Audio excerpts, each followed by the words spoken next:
Mwezi Aprili mwaka 2017 tunazungumza zaidi kuhusu sikukuu ya Pasaka, lakini kuhusu Jumatatu ya Pasaka na nini sasa kiendelee baada ya mfungo wa Kwaresma na sikukuu hii ya Pasaka. Maisha yanaendelea kama kawaida. Niko pamoja na mchungaji John Ben Simfukwe kutoka Uptep Ministries. Yeye ni mchungaji. Tunazungumza zaidi kuhusu huduma 5 ambazo aliziacha Yesu Kristo katika Ukristo. Karibu asubuhi katika Jambo Tanzania. Haya, Pasaka imemalizika na maisha yanaendelea kama kawaida. Kwanza hebu tuambie kuhusu sikukuu hii ya Pasaka na maana yake katika Ukristo kwa ujumla tu, na nini sasa kiendelee baada ya kumaliza kusherehekea sikukuu hii ya Pasaka. Leo tunaweza kusema ndio siku ya mwisho ya kusherehekea sikukuu ya Pasaka baada ya mfungo wa Kwaresma. Ndio. Sikukuu ya Pasaka ina maana mbili. Sikukuu ya Pasaka ilikuwa inalenga kwa mara ya kwanza, chanzo chake ni wana wa Israeli wakumbuke jinsi ambavyo Mungu aliotoa katika nchi ya Misri, nchi ya utumwa, kuwapeleka nchi ya ahadi, nchi ya Kanaani. Alipowavusha mto akawapa Pasaka. Akasema hii itakuwa siku ya kwanza ya kwenu ya Pasaka. Mtaila Pasaka. Kwa hiyo Pasaka ni agizo na ni amri kutoka kwa Mungu, kama ukisoma kitabu cha Kutoka kinasema wazi kwamba hii itakuwa amri kwenu. Na Pasaka ilikuwa na taratibu zake. Ndio. Ina makatazo ndani. Pasaka sio kitu cha kawaida. Ni agizo la Mungu, linapaswa kuheshimiwa. Na ukisoma vizuri maandiko kwenye Agano la Kale, utakuta kuna watu walitumia Pasaka vibaya, baadaye wakafa kwa sababu ya kutoheshimu kanuni na utaratibu alioweka Mungu katika Pasaka. Walifanya nini mpaka ikatokea mpaka mauti ikakuta? Naam. Pasaka ni agizo kutoka kwa Mungu. Ni sikukuu ya mikate isiyotiwa chachu. Ndio. Sikukuu ya mikate isiyotiwa chachu, watu walila, baadaye wakakosa uadilifu kwa ile Pasaka. Kwa hiyo ilikuwa na maana ukila Pasaka, unapokula Pasaka, inatakiwa isiishe pale unapokula. Unatakiwa uendelee kuwa na Pasaka ndani, iendelee, kwa sababu ni katazo ya kukataa mabaya. Ndio maana ukisoma katika vitabu vya Agano Jipya vinasema ya kwamba Misri hiyo hiyo, ukisoma Kutoka 10 mstari wa kwanza mpaka pale mwisho, anazungumzia Pasaka kwamba Misri hiyo hiyo watu walila mana, wakaunywa mwamba ule ule, kama jinsi ambavyo sisi ni mfano, lakini hawakufika katika nchi ya ahadi kwa sababu walivunja kanuni za Mungu, na Mungu akawaacha akawaangamiza jangwani. Kwa hiyo Pasaka ni utaratibu wa maisha mema ya kumkumbuka Mungu wakati wote.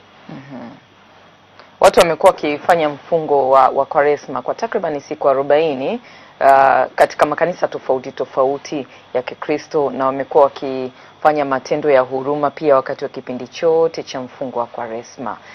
Unaiambia nini jamii sasa mara baada ya kukamilika, na sasa nini kiendelee kuhusu yale ambayo walikuwa wanayafanya wakati wa Kwaresma? Asante. Mimi nilikuwa naiambia jamii kwamba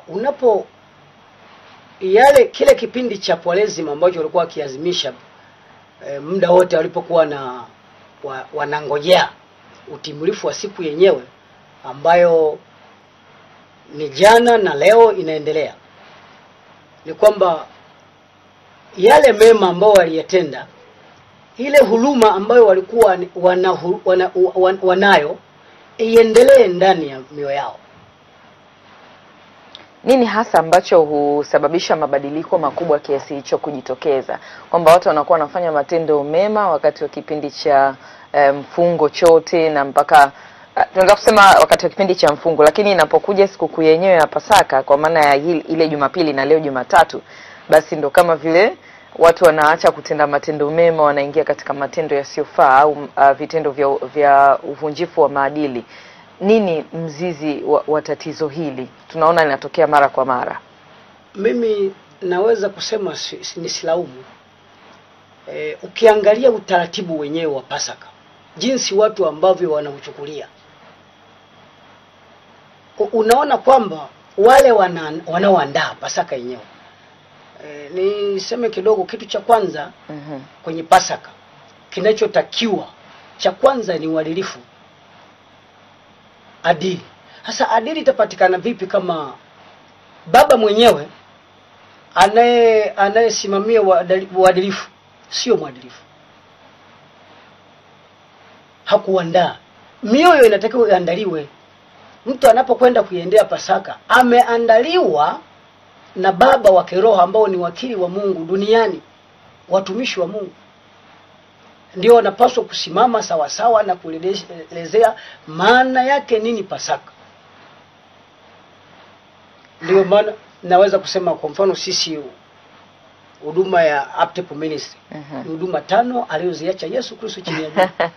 Ndio nilikuwa nakuja hapo. Unapozungumzia huduma 5 ambazo aliziacha Yesu Kristo katika maisha yake ambayo aliishi duniani, ni zipi hizo huduma 5? Na tuanze kuzungumzia sasa huduma moja moja na tafsiri yake katika maisha ya kawaida ya muumini wa dini ya Kikristo.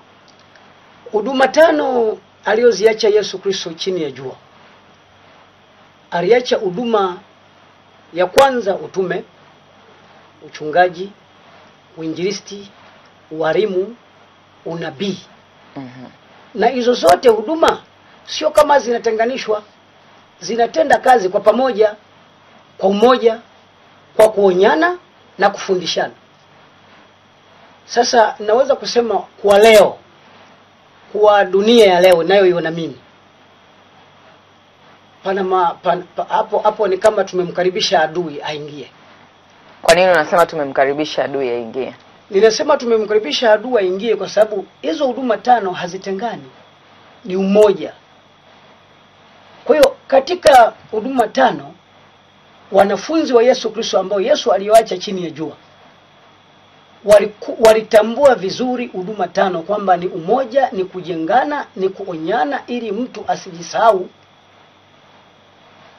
Ndio maana wenzetu walioanza wenyewe, waliopewa Pasaka kama sisi, nimetangulia kusema kwamba Pasaka iligawanyika katika sehemu kuu mbili. Moja alipewa simamie Musa na wana wa Israeli peke yake, taifa moja, ikawa amri kwao, taifa hili moja. Ndio maana Mungu anasema hivi, hata mtumwa, ukisoma Kutoka anasema hata mtumwa mgeni aliye katika nyumba yako asile Pasaka. Maana yake wa mataifa sisi hatukuwa tunamjua Mungu hapo kale, kama Waefeso 2:13 ninavyosema. Baada ya Yesu Kristo kuja chini ya jua, akaziacha zile huduma 5. Alipoziacha zile huduma 5 kwa kujengana, kwa umoja na uadilifu. Tunapozungumzia hizi huduma 5, umetaja utume, umetaja ualimu, umetaja uinjilisti, zinakwenda kwa pamoja kama ulivyoainisha, lakini hebu tuanze kuizungumzia moja moja, kwa sababu hata katika maisha ya kawaida, ukiacha tu labda maisha ya Ukristo ama maisha ya dini nyingine ya Uislamu, nyingine zinakuja hata katika tafsiri ya maisha ya kawaida. Unapozungumzia utume, utoe ufafanuzi zaidi labda kuhusu huduma hii ya utume, jinsi Yesu alivyoifanya na inaakisi vipi sasa maisha ya kila siku ya mtu wa kawaida. Kwa mfano utume kama utume ni umisheni. Kwa maana mtume si kama ilivyo sasa. Mtu anasema mimi ni mtume, lakini katika utume wake tunakuta anang'ang'ania hapo hapo. Kama ni moshi, basi anang'ang'ania moshi huyo. Lakini wenzetu, mtume alikuwa na kazi kubwa ya kuanzisha, ya kufundisha watu, kuelimisha watu wamjue Mungu. Wakishamjua Mungu, anaacha huduma ile iendeshwe na zile huduma ambazo ataziacha mahali pale alizozifundisha zile 5 ambazo ni muendelezo. Kwa hiyo anakuwa anatakiwa aende sehemu tofauti. Naam, anatakiwa ahame kutoka sehemu hiyo aende sehemu nyingine. Maana watu tayari hapo wamepata ukweli kuhusu Kristo. Lakini labda ukiangalia katika maandiko matakatifu, jiografia ya jinsi ilivyokuwa labda Israel labda na Misri kidogo inagusa historia. Ukiangalia eneo labda halikuwa kubwa sana kama labda ilivyo sasa, na maisha yamebadilika kwa kiasi kikubwa. Kwa hiyo mara nyingine labda mtu anashindwa kufanya utume katika maeneo mbalimbali kutokana na sababu nyingine ambazo ni za msingi tu, labda amekosa pesa ya kumfadhili kwenda pia kufanya utume sehemu nyingine. Labda hilo nalizungumziaje? Na niseme hapo ndio penye tatizo la kanisa la sasa, kwamba hata ukisikia wanaobahatika kupata media kupeleka ujumbe wa Yesu Kristo, wanahama kwenye ujumbe kamili wa Yesu Kristo, wanazungumzia hasa maisha ya mwilini, wanadili zaidi na maisha ya mwilini. Mtu anaanza, nasema hivyo, nadiriki kusema hivyo kwa sababu Yesu Kristo anasema hivi, enendeni ulimwenguni kote mkawafanye mataifa kuwa wanafunzi wangu, mkawafundisha kuyashika yote niliyowaamuru.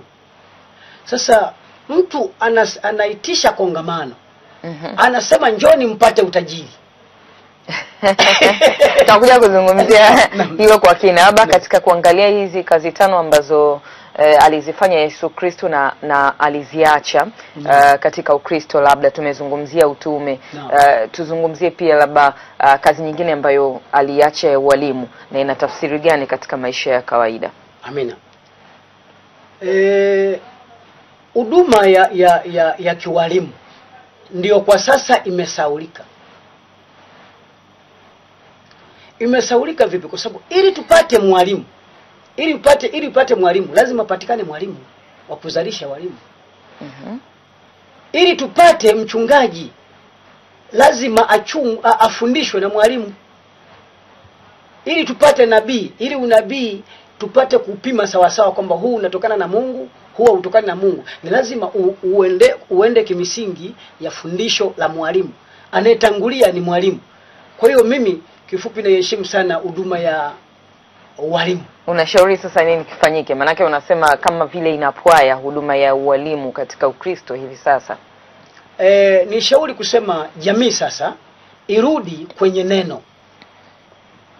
Irudi kwenye neno. Iache kudili na vitu ambavyo ni vya mwilini, vitu vya kupita. Maana umeniuliza swali ya kwamba watu labda wanashindwa kwenda kwa sababu ya kutokuwezeshwa. Ndio. Labda Tanzania ni kubwa ukiangalia. Mtu kaanzia Kilimanjaro, umwambie azunguke katika mikoa yote labda ya Tanzania bara na visiwani. Kama kipato akiruhusu kweli anaweza katoa hiyo huduma. Mimi namshukuru Mungu. Nilipomjua Mungu nilielewa wito wangu ni nini. Bwana alisema nimekuita unitumikie. Sikutaka, asema pesa na dhahabu ni mali ya Bwana. Sasa anasema takeni kwanza zaidi kuwa na kutafuta ufalme wa Mungu, mengine yote mnazidishiwa. Lazima uwe na kiasi katika kutenda mambo yako. Muda mwingine fanya kazi zako mwenyewe, kama Mtume Paulo anavyosema. Anasema sikumlemea mtu, nyinyi wenyewe mlikuwa mashahidi kwamba nalishona mahema usiku na mchana, nikawasaidia kwa kazi zangu mwenyewe ninazozifanya, nikawasaidia na hao waliokuwa upande wangu, walikuwa wanamsaidia kazi. Paulo alikuwa na wasaidizi, lakini kwa sababu Mungu alielewa alichokiweka ndani ya Paulo, hata katika kazi ndogo ya kushona mahema alipata kuwalipa watu mishahara. Haya. Na vipi kuhusu unabii? Kwa sababu pia maandiko yanaandika kwamba siku za mwisho watakuwepo manabii wengi wa uongo. Na unaona jinsi hali ilivyo hivi sasa. Kwanza tuambie kuhusu maana yenyewe ya huu unabii, na kweli katika hizi huduma ambazo Yesu Kristo aliziacha, unabii huko kweli katika Ukristo kwa siku za hivi karibuni. Amina. Ukisoma kitabu cha Wakorintho, Matendo ya Mitume 11, utapata manabii wanaotaka. Kwanza ukisoma Efeso 2 mstari wa 20 nasema hivi, imani hii asema mmejengwa juu ya mitume na manabii. Ndio. Maana yake Mtume Paulo kwa Waefeso anawaambia manabii wapo. Na tunaona kwamba wakati Paulo anakwenda kuhubiri, anatoka Galatia anaenda sehemu, manabii kama Agabo wanainuka wanasema huku unakokwenda kutakuwa hivi. Akasema hapana, lazima niende. Tutakuja kuzungumza baadaye kwa kina zaidi kuhusu unabii. Mtu ambaye ni nabii anatakiwa kufanya kazi zipi na tafsiri yake katika maisha ya leo, na hao manabii wa uongo ambao wanazungumzwa hata katika maandiko matakatifu hata leo bado hapo. Tutazungumzia hayo zaidi hapo baadaye. Mtazamaji wa TBC1, hiki ni kipindi cha Jambo Tanzania ambacho unakitegea sikio na unakitazama hivi sasa, na tuko na mchungaji John Bensi Mfukwe kutoka Uptep Ministries. Yeye ni mchungaji. Tunaendelea kuzungumza kuhusu Pasaka. Leo ni Jumatatu ya Pasaka. Heri sikukuu ya Pasaka. Kama ndio kwanza unajiunga nasi, niko pamoja na mwenzangu Angela Msangi. Bila shaka amefurahia. Jana aliletoa pilau hapa ofisini akajichana. Kweli ilikuwa nzuri. Unasema hapa kazi tukuta hapa. Kwa hiyo ukapata na pilau hapa ikapata pilau. Watu wanasema sikukuu hii ya Pasaka na hata siku nyingine wanasema pendaneni.